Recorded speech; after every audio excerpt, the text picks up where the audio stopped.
What's up? This is Coby Longoria, and you're watching Box Talk with Luis Madrid. What's going on, everybody? Welcome to another episode of Box Talk with Luis Madrid.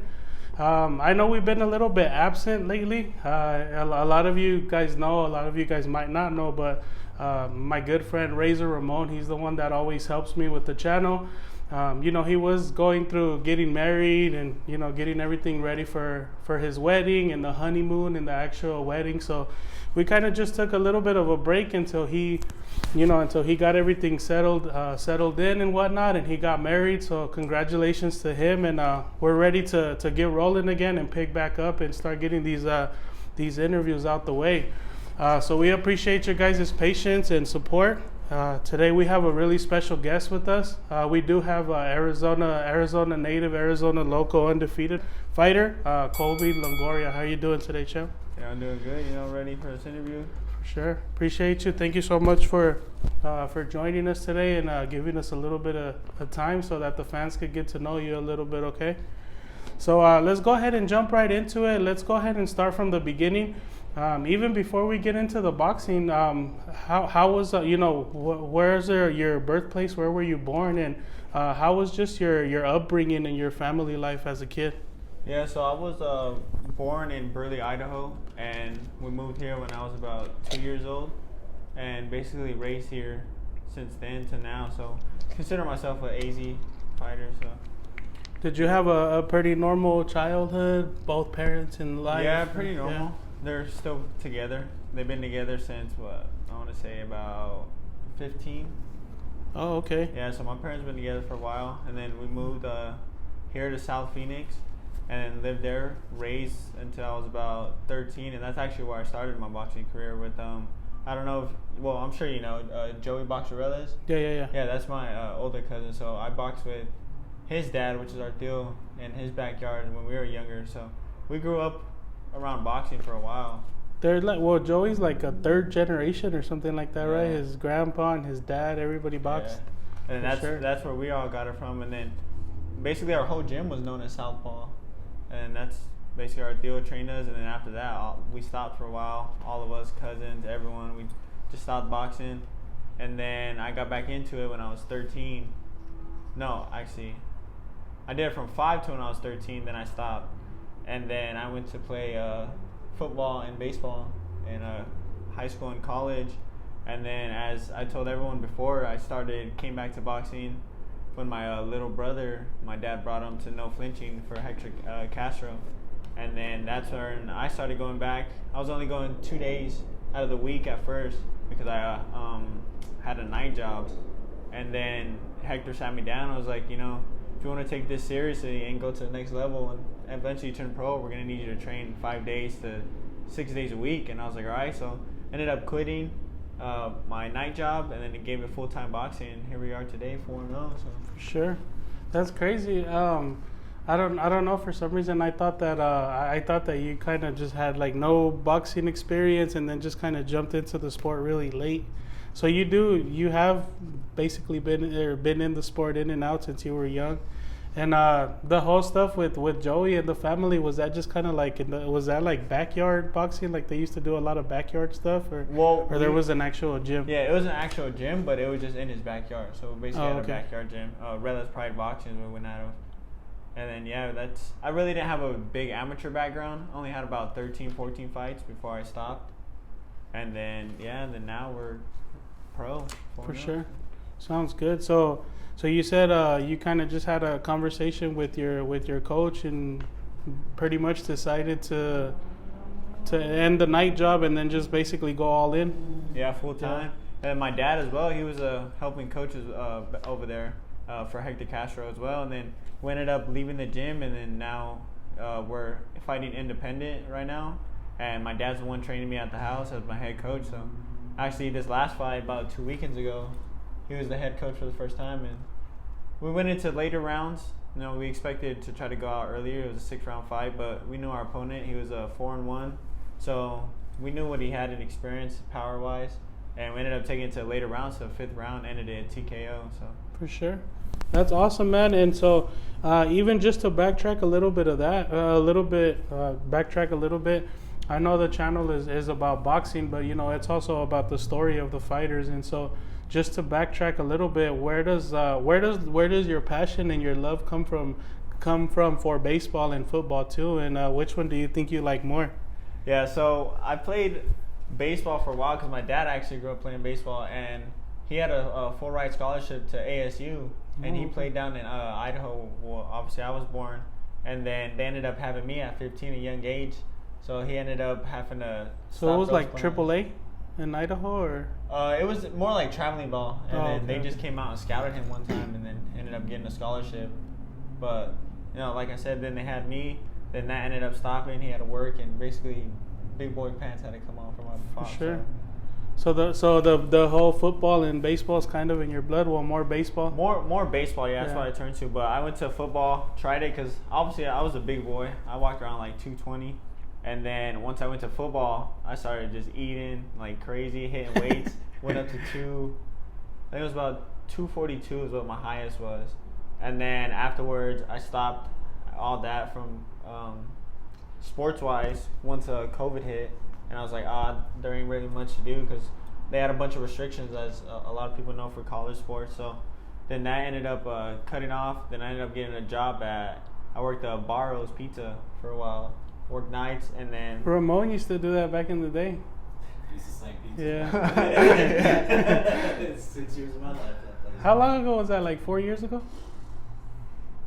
2019. Yeah, it wasn't that long ago. In Mesa. I started back in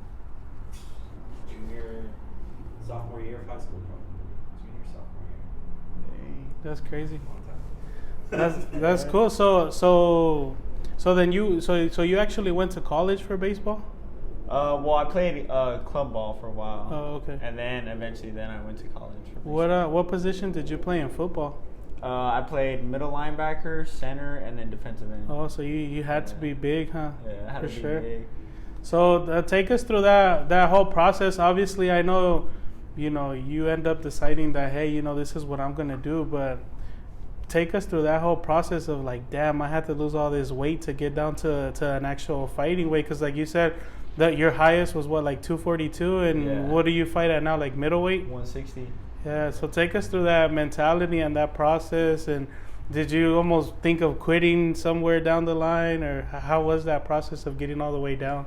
Yeah. So when I worked at Barrows, after playing sports, I was sitting at 220. But then afterwards, I started working nights, and obviously at a fast food restaurant, you get a bunch of free food. So I was eating the whole time. But when And their pizza's good. oh yeah, and the wings, I'll be getting down on the wings. Yeah, exactly. But then like I said, my dad ended up taking my brother into boxing because he stopped. He played baseball as well, club ball, and then he ended up stopping for a while. Then my dad's like, we're not just gonna sit here and be lazy. So he ended up taking him to boxing, and then he was going 5 days a week, 5 days a week, and then I was only going 2, and then I ended up, like I said, Hector sat me down, talked to me about that, and I ended up going. I was like, let's give it a shot again. So eventually I was at 240, and then I just I started. Let me see. Yeah, I started running twice a day, and then had a sauna suit on, and I just started dropping weight slowly. 220, got back to 220. I was like, all right, eventually this can happen. Then I went down to 200, and I was like, all right. When I was at 210 to 200, that's where I had like a plateau kind of. Right.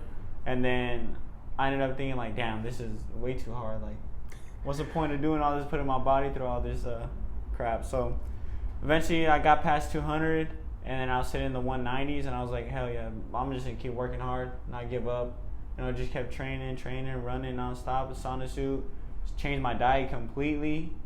And then finally, first fight weighed in at 157, under fight weight at 160. So that's crazy. Definitely a big goal. I'm glad where I am today, but yeah, it was a little hell getting to where we were. For sure. So do you basically at some point have to start like cutting off carbs and sugar? Did you go like vegan or something like that? No, my mom actually does meal prep for me and a few of our fighters. Like I know you know Perico, yeah. Yeah. So she does a bunch of meal preps for us, and it's basically like protein, just ground turkey, rice, greens, and we basically just live off that, especially when it's fight time. Like You do like fasting too, like intermittent fasting? No, it's just straight. We have like 5 meals a day. It's like breakfast, a snack, lunch, snack, but everything's weighed out in portions. So. Right. And then us, the way we train like twice a day, we're just nonstop burning like calories and stuff. Sure. So it seems like a lot of meals, but the way that she has it, you're at a portioned deficit. out, yeah. And then the only time that I really fast is when it's like the day before weigh-ins, cutting water weight and everything. So that's really the only day I fast of anything. For sure. So I know a lot of fighters. I'm sorry, when they first start, they'll start at a certain weight, like they start a little bit heavier and then kind of start to taper down. In your case, do you feel comfortable at middleweight? Do you want to stay there, or do you feel like eventually you might even get down lower? I say 160 probably is where I want to be at for now. Yeah. And I fought a few fights at 168, but this last one I went back to down to 160 as my first fight. I fought at 160. So I wanted to stay at 160. That's where I felt most comfortable. And I feel that afterwards, like, obviously you want to put on some more pounds after you fight, because we're only like dieting for so long. Once you start eating the real food, it's like, damn, it's time to gain that weight back. But yeah, I like to stay about like 15 to 20 pounds overweight, over the fighting weight, so it's not too crucial when it comes to cutting. How tall are you? Like 5'11", 5'10"? Yeah, about 5'11". Oh, okay, for sure. 5'11". Everyone says 6. You know, I like what 5'11". For sure. Sounds good, man. 6 foot after shoe raise. Yeah. For sure. And so for somebody that maybe has not had a chance to see you fight yet, how would you describe your fighting style? I'm more, I don't know, like more calm. Obviously, I have power and the speed when it needs to, but actually, there's quite a bit of coaches like Coach Keith and official Uta Gang TV. All of them, they compare me to David Benavidez in a way, which. You're like a high volume fighter? Yeah, I kind of see it. Like, obviously, I take my time and I'll shoot the power punches, but as soon as I see you, I'm going to try to come with the speed and try to get you done as fast as possible. So, kind of similar to the way David fights, I would say. Is that one of those things that you kind of felt like you noticed that you just had like natural power even before like actually fighting or turning pro? Yeah. Kind of. It's kind of, I don't know how to say it. It's kind of like ran down in the family. You know, everyone. My grandpa, my dad, they all have freaking, like, their hands are just heavy-handed. Yeah, heavy-handed. Yeah. So I figured like I was gonna be the same way in a sense. And then the speed, obviously, when I was about 190, I was throwing the speed, and everyone's like, "Damn, for a big boy, I don't know how you have that amount of speed." And then once I dropped down to 160, it's like, damn, I even have even faster, lighter, quicker on my feet and everything. So yeah. For sure. Are there any fighters currently or past fighters that you kind of like to watch or study? I like to watch Lomachenko. You know, his feet work. Even though I'm a bigger boy, right? I like to like move on my feet. That's one thing as well that when we went to Hector Castro gym was big is feet work, because I was more of just an aggressive fighter. Didn't have too much feet work with it. And then once I got that down, obviously it's a lot different when you turn pro. More calm. You have to be more skillful wise. But yeah, I like to watch Lomachenko. I obviously watch David. As I said, you know, a lot of them compare me to him in some ways. And then obviously Canelo is a big person I love watching. So for sure. And then anybody from back in the day? Any retired fighters? Not really back in the day. No. Mostly just fighters from today. Yeah. For sure. And so I know you've worked a lot with Del Sol and with Gabriel Valderrama. How do you make that connection? How does that relationship begin? Yeah, so once I started boxing, and then when Hector sat me down, I was like, yo, you know, we gotta take this a lot seriously if you want to turn pro. Eventually, once I got down to the weight that I needed to be at, they're like, all right, you know, he's serious. So then he contacted Gabriel, and we got into connections with him, and then he brought the commissioner out, had to do a sparring session, and then he ended up passing me, and then ended up fighting on the February card. I was supposed to fight February of this year? No, I fought February this year. But damn, so you already have all 4 fights in this year? Yeah, all 4 shit. fights this year. So yeah, that's what we try to work for, at least 4 to 5 fights a year, you know, just to build the record and keep climbing the ladder. For sure. Hell yeah.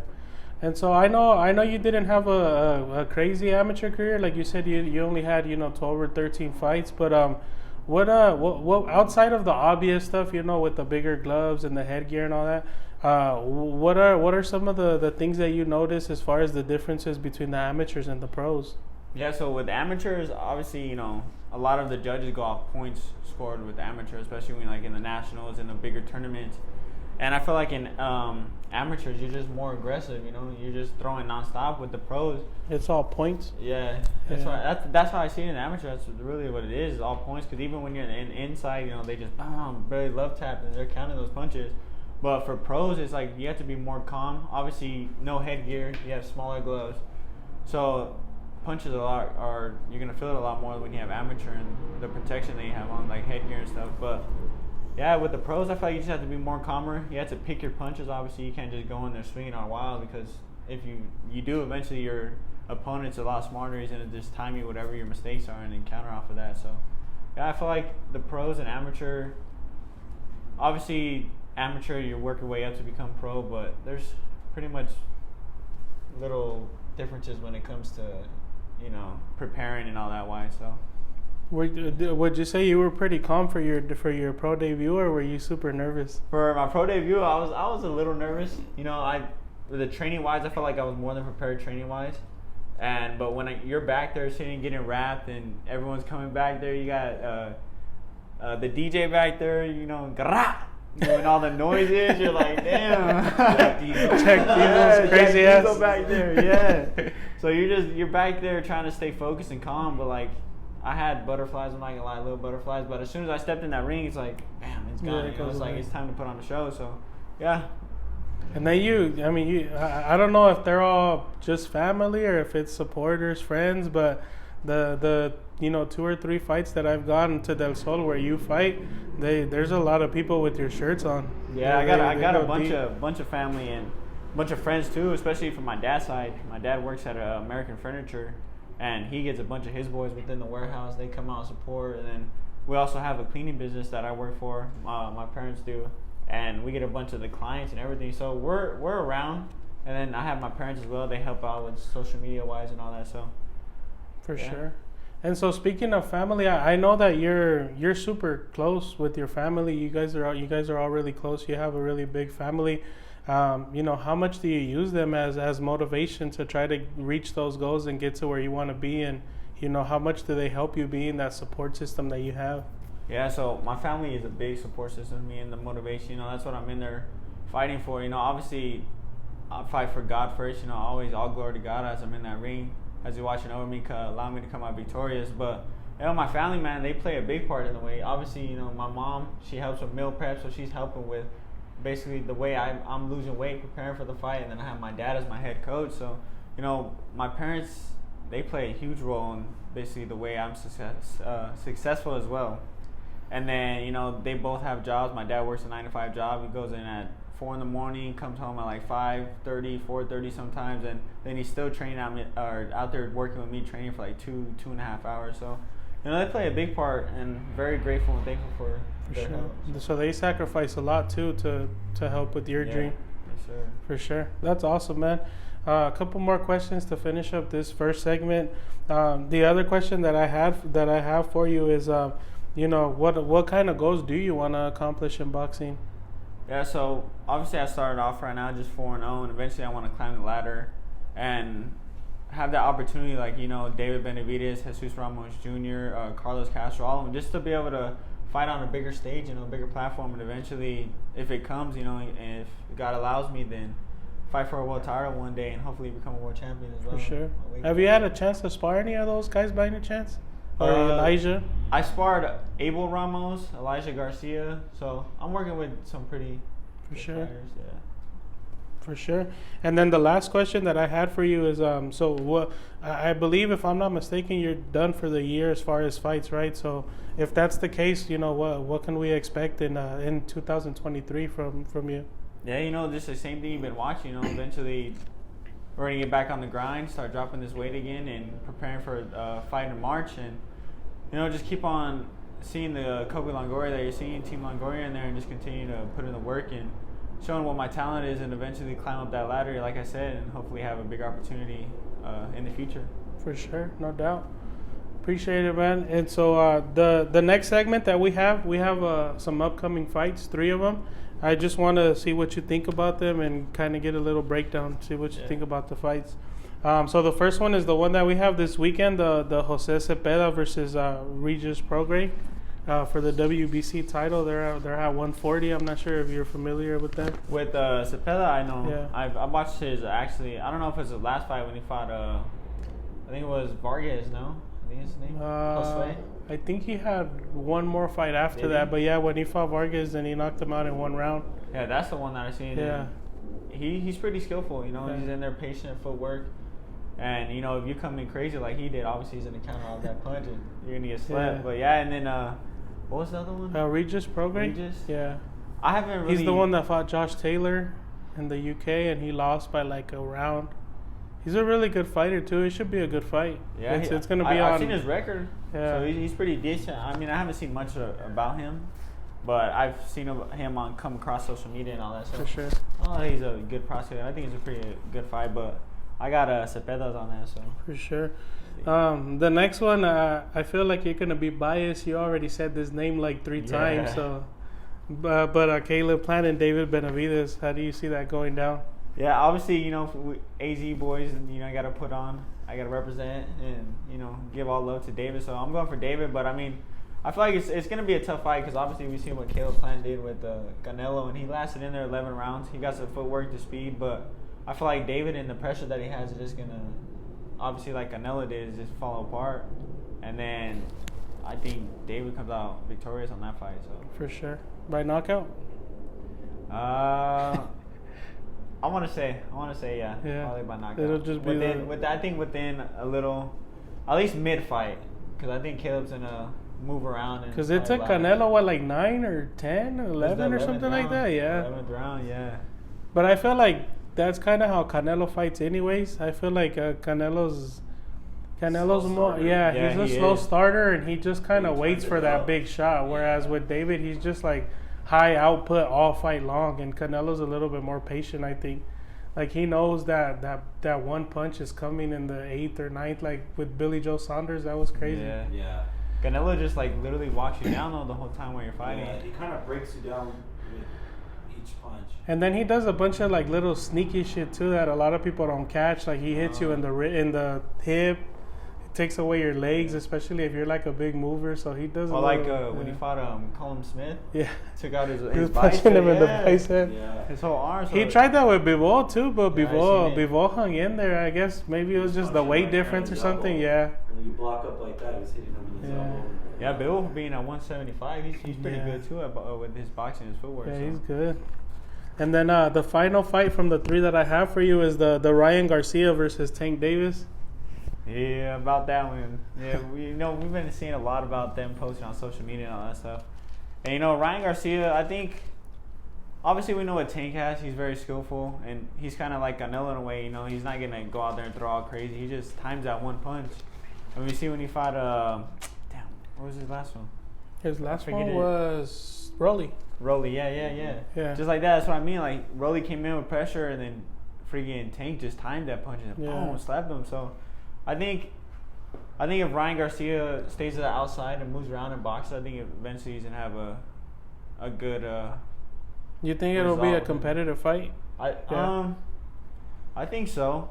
As long as Ryan comes prepared, like I said, because we see when he fight Luke Campbell and that little punch barely dropped him. So with Tank, he has way more power behind it. But now everybody's trying to set that same thing up. When Ryan fought Fortuna, he was trying to set that same punch up that Campbell hit him with. But I think Ryan already knew it was coming, and I don't know. Campbell's an Olympian. He was older when he fought him, but he's smart. Yeah. He was hitting him a lot to the body until he started bringing his hands down, and then he like looped it and it dropped him.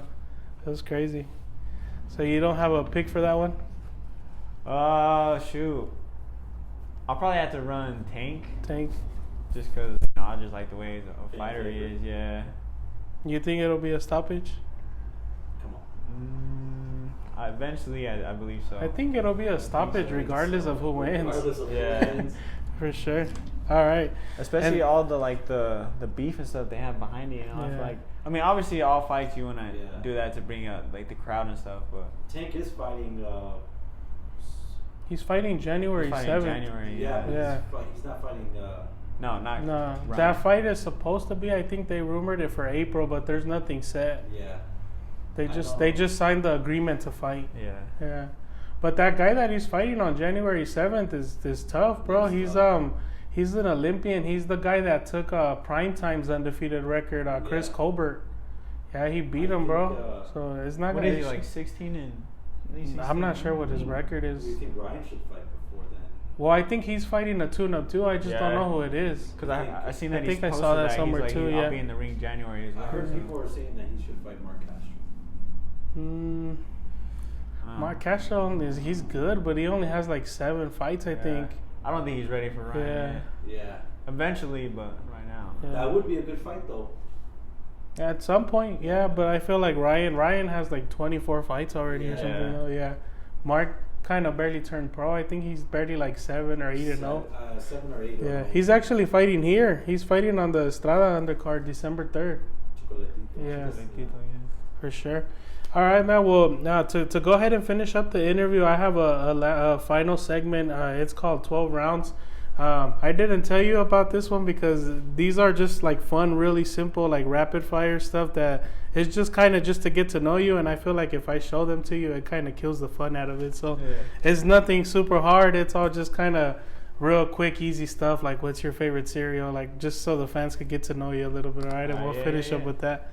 So there's 12 of those, and then we're done. So the first question that I have for you is, what's the first thought that enters your head in the morning? So what's the first thing you think about when you wake up? Well, I wake up at like 4:30 early in the morning, so I'm like, damn, I just want to go back to sleep. I ain't even trying to get up and go to work. For sure.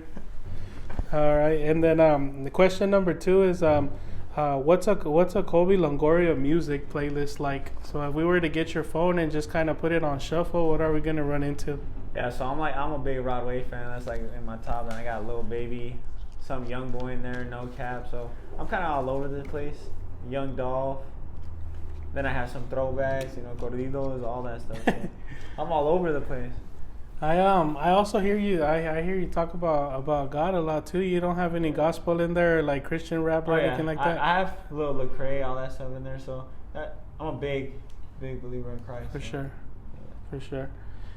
Question number 3 is, what's your favorite thing to eat after weigh-ins? Oh, after weigh-ins. After weigh-ins, a lot of people we supposed to eat, pasta, all this stuff. I'm not gonna lie, I'll go and eat pizza and wings right afterwards. Usually, a lot of people are like, "Oh, it's gonna make you slow," but it runs through pretty fast. And You don't go with Axel by any chance? Because he told me the same thing. When I did his interview, he was like wings and pizza every time. He was like long wongs. Yeah, that's exactly what we get. Yeah. Long ones, yeah. Yeah, he's actually dating my sister, so he's over nonstop. So we hang out a bunch. Yeah, for sure. Yeah. Oh, okay. So wings and pizza from Long Ones most of the time. All right. No, cool. we get Long Ones. We get the wings from Long Ones, and we get the pizza from Barrows. Oh, okay. Barrows okay. pizza has. Yeah. The only Barrows I know around here though is the Levine one, and I feel like that's still kind of far, like that's 51st and pretty Baseline. Is that the only one on the west side, I'm or is there one like in Glendale or something? I don't go that way. not sure. There's a few up by me. I know that. There's like 3, 4 up there. So No, I'm not even. yeah. All right, for sure. What's the next one? Question number 4 is, what's a movie or movies that have made you cry before, like made you shed a tear? Oh, dang. You're a big football guy, so I have a feeling the football one's coming. Those ones always get me. I cried with Radio. Have you ever seen Radio? Radio, yeah. I cried with Radio. I cried. Have you ever seen The Long Shot? I think it's called The Long Shot, with Ice Cube yeah. And the little girl. Yeah, that one's crazy, bro. That one's good. Southpaw made me cry. Oh yeah, Southpaw. Sure, I don't even know. But I mean, you can go into old ones like Saving Private Ryan, some old stuff. I mean, I'm gonna say the generic one. Everyone's gonna say Titanic. Marley and me. For sure. Well, the Titanic. We'll stick to that one. All right. Question number 5 is, if you weren't a professional boxer, what career field do you think you would have took? Yeah, so if I wasn't boxing, I was going to college for business and then business entrepreneurship, and then I had the second. I think I was minoring in accounting as well. So something within business, dealing with numbers and all that stuff. I think. You're into that stuff? Yeah, everyone tells me like, how the hell you good at math? I was like, I don't know, I'm just good with numbers. For sure. Or maybe baseball. Yeah, probably. I mean, I was pretty big. I didn't train or like put in the work that you do for boxing. I just went baseball, whatever. I wasn't running, doing all the stuff I was supposed to. So For sure. don't know if I would have made it that far. Question number 6 is, what was the first cell phone you ever had? Oh shoot! I think the first phone was a BlackBerry. I think the little ball in the middle. I'm not sure. That's it. Hey, that's not a bad first phone. Yeah. Oh, It was a hand-me-down. I was like in 3rd grade, I think. I didn't get my first phone till freshman year in high school. It was some little Sprint flip phones. When they first came out with the camera phones, like in 2005, 2006. And then mine was from Sprint, but it wasn't even a Sprint phone. I had it like flashed to Cricket. Oh, mine And was- back then, Cricket was like a joke. Now it's like, from what I hear, it's alright. But back then, it was like, you got Cricket? What the hell? Mine was from Radio Shack and Virgin Mobile, bro. All right. Question number 7 is, what was your favorite childhood cartoon? Oh shoot! Did you have one? Cartoon or like you want to say like movie Or wise? did you not have a childhood? I mean, I did. I watch a bunch of stuff. I was always like SpongeBob. Tom and Jerry was a big one I used to watch. Rugrats. Yeah, I think Mine was SpongeBob too. SpongeBob was. I still watch SpongeBob if I see it I'll on. be watching SpongeBob all the time. Yeah. Watching Rocket Power or Ed and Eddie. Oh yeah, Ed and Eddie. I used to watch Courage the Cowardly Dog. Oh, that show scared me, bro. Really? Have you ever seen it? Courage? I think so. No. The pink dog. The Dude. little people with dog the old, with the old people that live in the yeah. middle of nowhere. Yeah, I watched that. I watched that actually a bunch, dude. for sure. Question number 8 is, what is your favorite holiday? Holiday probably Thanksgiving. Thanksgiving. Yeah. Yeah. One thing I always like to ask people when they tell me their holidays, because it's usually Christmas or Thanksgiving. Yeah. Well, I like asking the questions to fighters is, have you ever been in a situation where like you had a fight coming up and the amateurs or the pros and you're like, damn, I can't have no tamales, no nothing. Not really for amateur wise, but for the first pro fight, I was supposed to fight in December of, I think it was 2020. Because what is it? Or 2021. 2021. Yeah. Yeah. Early December. you're Yeah, supposed to fight. it was like early December, and then I ended up. So we were going through training camp, and I was like, "Damn, we had Thanksgiving not too long ago." So I was hard. I only ate, I think, turkey then. I didn't get none of the good stuff. None of after the that. carbs. Yeah, and then freaking obviously, I think it was December 18th when the fight was, and then Christmas was around the corner, but they were making menudo, tamales, everything was getting made before, so that was a little tough. But then I ended up getting appendicitis and having to get surgery. Oh shit. So we ended up having waiting until February. You cut more weight after that too. Huh? A little bit, yeah. Yeah, that's a lot. Yeah, it was bad. Wow. Sure. All right, we're almost done here. We got 4 more of these. Question number 9 is, do you follow any other sports closely? Like, are you a fan of any other teams, any other sports? Yeah. Football is big, especially right now. Yeah. I'm a big Dallas Cowboys fan, so. Oh man! please Big- hit the stop big button. Cowboys fan. And then, well, you're a big baseball fan. Do Baseball you like too, to yeah. watch it too, or not really? I watch it every now and then, but I more watch it when it's like playoffs. Mhm. So Right. it's not like anything crazy. But So I you don't can't- you're not like you don't have like a diehard baseball team, Yankees. Yankees. Big Yankees. Yeah, because those games are hard to sit through all of them, and then they play so often. And like Yeah, it's different. they like, basically have like one rest day a week, and they play Yeah. every single other they day. play like freaking 3 or 4 games a week. Yeah, more no. They usually have I off think like more. Thursday and nomás, or maybe Monday, and then they'll play the whole rest of the week. Yeah. They play on the weekends. weekends, too. Yeah, sometimes a 4-game series. Mhm. Crazy. Question number 10 is, this one might take a little bit of thought. I don't know, unless if you have it there. But what is the best life advice that you've ever received?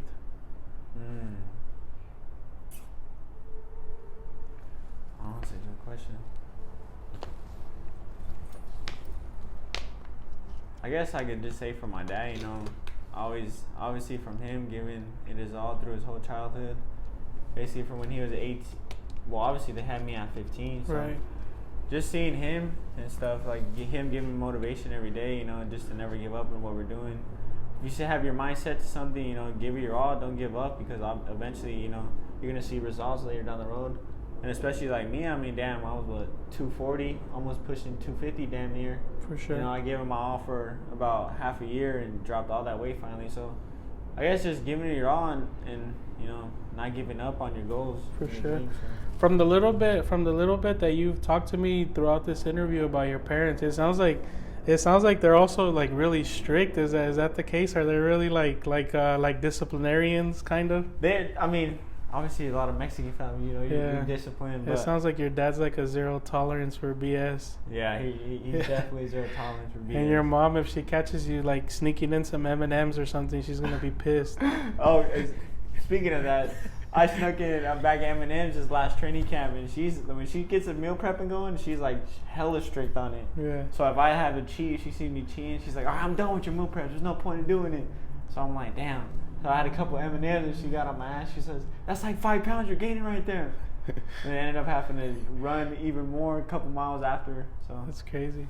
yeah, I mean, they're not too strict. I mean, they're strict on some things when it comes to it, but like they give us some freedom. But yeah, I guess that's part of being a professional and being an adult. You gotta know what you're doing. Yeah, especially, I mean, like I said, I lived in South Phoenix too, and back then, you know, I was running with the round crowd already, and then my dad moved us up north, up to Peoria area, not too long That was ago. probably the best thing that happened to you, huh? Yeah, because I mean, shoot, they didn't know, but I was already, you know, hanging with the wrong group, and when we lived over there, like, boxing was no choice. Like, all my friends would go out, play baseball, everything, run the street, go to the park. My dad was like, nah, like, after school, went home, did homework, did some chores. After that, boom, it's training towards night. And then basically it was like an everyday routine, just the weekends off. But I wasn't able to run the streets either during the weekends much. And moved me up north, you know, we found Christ, ended up changing our lives around. And obviously we still have our family stuff that we go visit there, but it's just a whole different environment and stuff that I'm around now. So that's good. Yeah, that's good. Cool. And then the last two questions. Number 11 is, what is your favorite item that you have in your whole closet? Like, if you just had to pick one thing that's your favorite thing, whether it's shoes or a piece of clothes or a favorite hat. Shoot, I'm big with shoes. I got quite a bit. That's actually what I was going to college for. I was trying to open up my own shoe store because I was doing all the research and everything behind it. But now, I mean, you see a bunch of shoe stores here. So, you know, I say probably my shoes. Yeah. I couldn't pick exactly which ones. It's crazy. But I'd probably say the University Force is what I dropped a pretty good bag on. Yeah. For sure. And then the final question before we let you go is, do you have any pre-fight rituals before your fight? Like, do you guys pray together or something? So my dad prays over me before every fight, you know, and then as well when I'm in the ring, I'll take a knee right before the bell even rings, and I'll give a little quick prayer. For sure. So yeah. Awesome, man. Perfect, man. Well, I really appreciate you giving us some time today. I hope this is definitely not the last time we talk. And you know, I just appreciate it just a little bit, so for the fans to get to know you. Before we do let you go, do you have any social media that you want to give out to your supporters or friends or family? Yeah, you could on Instagram, Coby Longoria _2514. You can follow me there. We'll tag it on the screen eventually too. All right, yeah. And basically that's it. I don't have Twitter or nothing. It's just Instagram. Obviously I have a Facebook too, Coby Longoria, but I'm on that rarely. For sure. It's more Instagram is what I'm on. Cool, man. And well, again, before we let you go, do you have a message, anything you'd like to say to any of your supporters, your family, if you have any sponsors, to anybody?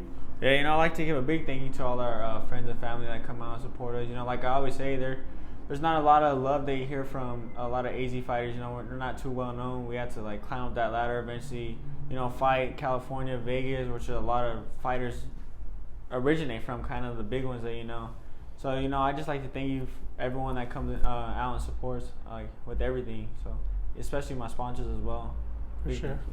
Awesome, man. Well, I appreciate you giving us a little bit of time today. Thank you for your time. And thank you, everybody, for tuning in to another episode of Box Talk with Luis Madrid. God bless you. Thank you.